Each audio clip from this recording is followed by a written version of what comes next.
Nalung mesti na orang bantu ubat lu, bersedia lu ubat lu ingin berpulih. Assalamualaikum warahmatullahi wabarakatuh. Berita Uronyo. Nur Fadila sidro urang ineng yang ke-7 tun sakit lumpuh warga Gampung Bagok Panahle, Kecamatan Darul Aman, Kabupaten Aceh Timur. Gopnyan gatat mecin nekjak mau ubat supaya penyakit gopnyan pulih dan jid gekerja dan jid gejak intat ane gejak sikula.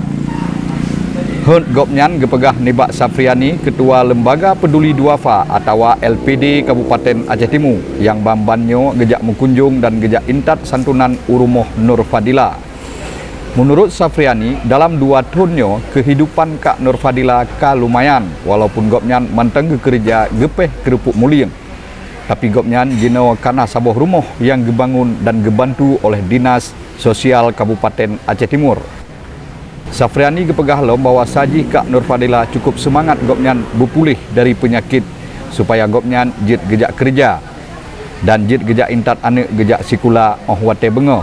Ini kita kembali ke tempat Ibu Nur Fadila yang bertempat di desa Bagok Panah, Darul Aman. Kunjungan hari ini kita menyampaikan amanah dari donatur yang ada di Qatar untuk beliau. Alhamdulillah beliau sekarang sudah ada rumah yang dari Dinas Sosial dan beliau masih melakukan kegiatan membuat emping, tempahan masih dalam keadaan yang sama. Beliau mempunyai harapan seandainya ada donatur yang mau membantu beliau untuk memulihkan kesehatannya agar bisa kembali beraktivitas seperti orang normal.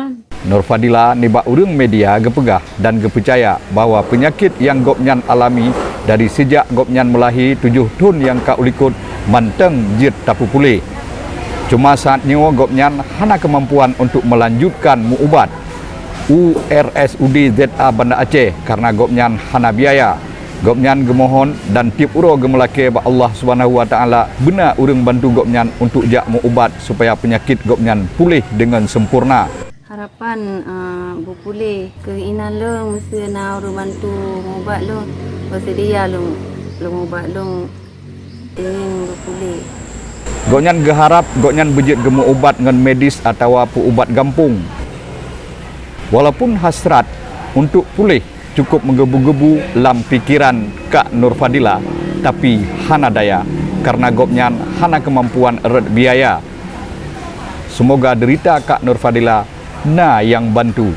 Habanyo gepesampo oleh Ilyas bin Ismail, Freeland News.